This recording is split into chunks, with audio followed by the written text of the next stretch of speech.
Ladies and gentlemen, after yesterday, I published a video talking about the plight of the F&B business in Singapore and how terrible their situation are facing. There are people wrote to me and basically throw the whole blame at Chinese businesses. They are coming in and basically eating up our lunch and dinner. So how true it is? Well, today I'm surprised to find a shocking truth that there are some truth in it. Okay, so let's just watch on and see. So the question really is, are the Chinese companies, especially in the retail and the F&B, crowding out Singapore retail and F&B? Are the Chinese coming to do a aggressive crowding out competing us in a very drastic way? So let's take a look at this and let's see the truth. Well, the frank truth is yes. Okay, there's an aggressive influx. I don't need to convince you. You can see it with your own eyes.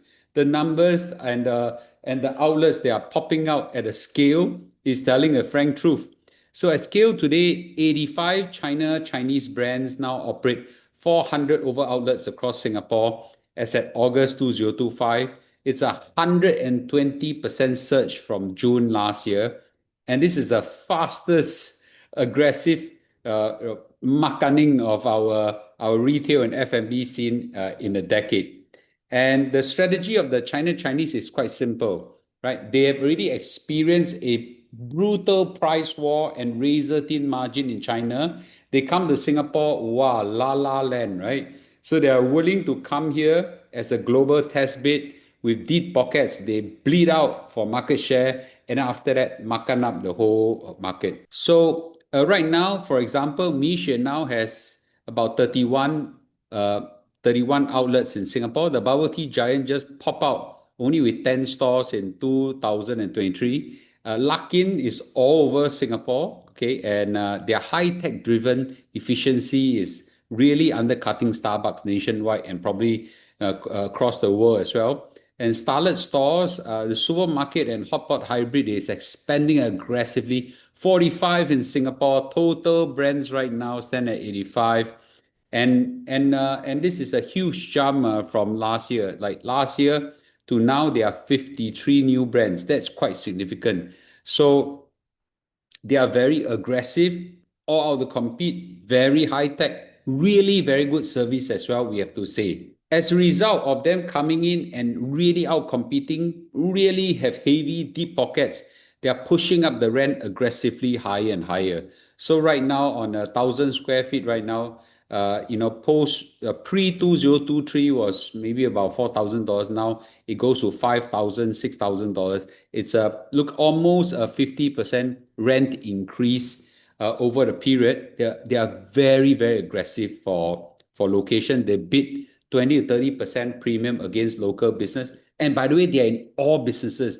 They are not just in F&B and retail. These two businesses, they are very obvious.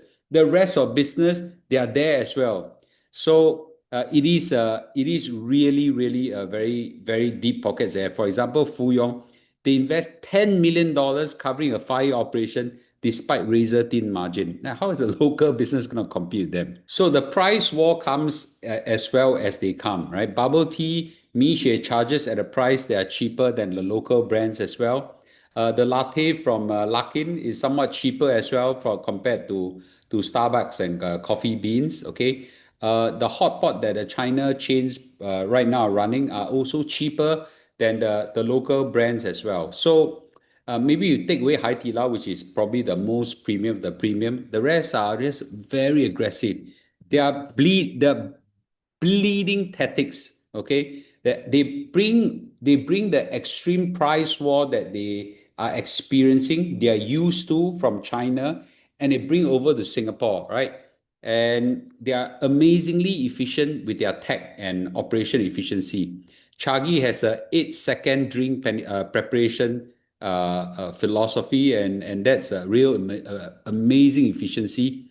And Starbucks operation is down by 14% in China, and we'll soon see this coming down to Singapore as well. Well, it does have an impact to our market as well. And the best part is they are actually winning market share. We cannot see them as just eating up our businesses because the consumer likes them. Okay, so who would not like better quality, better efficiency at cheaper price, right? So local businesses just can't compete with them at scale. So the casualties, well, you have seen them yesterday in my video. F&B closure this year is about 3,000 closures. Now, of course, similar amount or more has opened up, right? A lot of them are Chinese outlets as well. My guess is also some other locals one as well. But this is the highest closure since 2005. 300 over closures a month. And the competition is bloodletting. Well, the Chinese market itself has seen this kind of bloodletting in a major way. So we have got 3 million over bankruptcy in Chinese mainland. Many of the brands cannot live in the market. They quickly branch overseas, and guess what? They're now in Singapore, okay, bringing their bloodletting competitive style into Singapore. So Singapore Tenants United, which represents 700 local business owners, said we are not at the same level. Okay, so now of course they are on the side some grumbling like maybe NTU halal stores are now replaced by Chinese kiosks and limiting some food options and things like that. So there is some concern. Now, when they come over, they don't just bring over Chinese food; they bring over their Chinese staff and things like that. So a lot of them in this Chinese store, they mainly speak Mandarin. And of course, Singapore is a multilingual society. So there's some customer complain that you shouldn't just need Mandarin, right? Just to order food. Well, I'm pretty sure one day they will have automated services. You just press, and everything is done. Well, I wouldn't be too concerned about the language part because that part I think is quite easy to pick up. But the concern really is, are they killing our local businesses? So I saw this video by Rice Media, and I think you all should watch it as well. Talking about this, they interview some people, but I did a lot of research. But really, I think this is real, right? They bring this labor over. These labor are not the same as our local labor. These labor are on fire, fire. Their heart, their energy, their everything is on fire.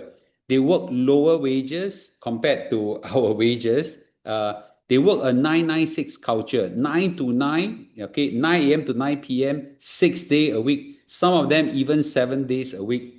I think some of them even beat my working my working energy. I'm pretty brutal really on myself, but they bring this over. There's no chance, man. Our local can compete with these people, and they are as a result. No, it's just bloodletting, right? Bloodletting. So right now, clearly Chinese F&B per kilometer square is pretty saturated. So in Bugis area, there are about 12.4 Chinese F&B outlet per square kilometer. Jurong 9.8, okay, Bedok 8.3. Very, very saturated. They flood the whole space and just makan up every space. The best part is Singaporeans customer are all flocking to them. So you cannot say that they are providing a terrible business, okay, and just killing our businesses. Now, some argument that we should allow them in because they bring tourists, right? Chinese would like to go to this store as well and things like that. I think that argument won't hold too much. I think they are largely here to serve a local market that is high in income, high in spending power. Their strategy is very clear. They use Singapore as a test bed first.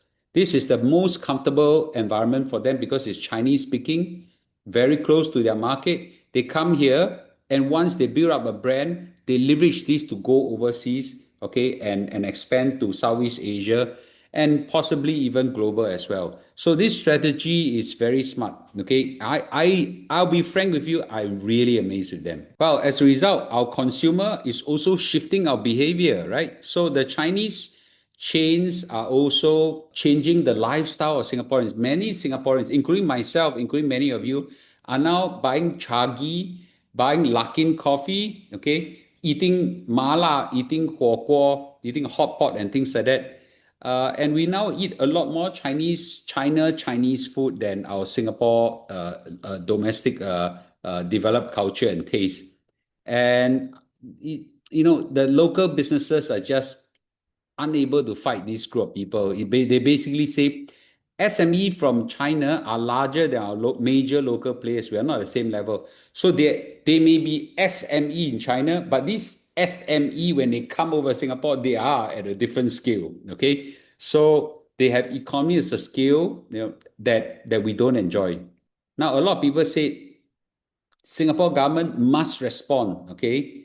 I'm not so sure I see any obvious response from the government. And I'm not even sure should there be safeguard to protect our local industries. And are there, for example, within 1 square kilometer, you're not allowed to have so many foreign companies. Maybe local businesses, you allow some rental relief or things like that. So I think we should question whether there should be a need for protection of local businesses. And protection is always very questionable. Maybe in time to come, right? When this business come over, they will localize, right? They will expand into halal menu. They will improve their not just Chinese words all over, but they also improve on their English as well, and they will hire local as well. But I think in the near future, unlikely because they're just growing so aggressively. So it's hard to say whether that will happen. So the question really is, are the Chinese companies coming and crowd out our retail and F&B, right? Unequivocally, categorically, clear until cannot clear? The answer is yes, right? They are expanding aggressively whatsoever. So the bleeding strategy of this company to take market share is in full effect. They got deep pockets. They are willing to take short-term to mid-term losses in order to dominate the market, and bringing over those price war, bloodletting strategy from China into Singapore. The answer is a affirming yes. The question is, what should we do? Now, I'm not the government, so I wouldn't try to pretend what government should do. I'm not even sure if I'm the government, I should do anything. So a lot of people say we must support our local business, okay, with our pockets and our taste. Well, are you willing to support local business? Commit to 1 to 2 meals a week at local businesses? Is that the right way to go? I'm not too sure. Or maybe we should just accept things as it is and just enjoy all this new variety as consumers. Or should we advocate and ask the government to support our local businesses whatsoever? It is a controversial and questionable thing that we should do. My take is I'm more pro laissez-faire, more pro open things that is, because I'm a big believer that overprotection, okay, doesn't work in this kind of competitive businesses. In short, it cannot even be protected, and protection is not necessarily the best thing to do. What I would think is that we as local businesses have to pivot, right? And if F&B is not the right business to do because we don't have scale, let's move to other businesses. And that's unfortunate, okay? And if we want to stay, then we must be able to dominate with some local taste. We cannot blame consumer for changing their taste because of better services, better taste, better quality, and so on. You can't blame them, right? Instead of rather blaming this Chinese blood-sucking, blood-letting businesses from coming in, we have to see that, I think, if our consumer can't accept them, this company cannot perform, as well as they're doing right now anyway. Let me hear your thoughts. This is a very controversial, very you say, I say, nobody is right, nobody is wrong kind of thing. What we should do about it. All right. Thank you very much. And I'll see you probably tonight or tomorrow. Thank you. And let me have your view. Bye bye.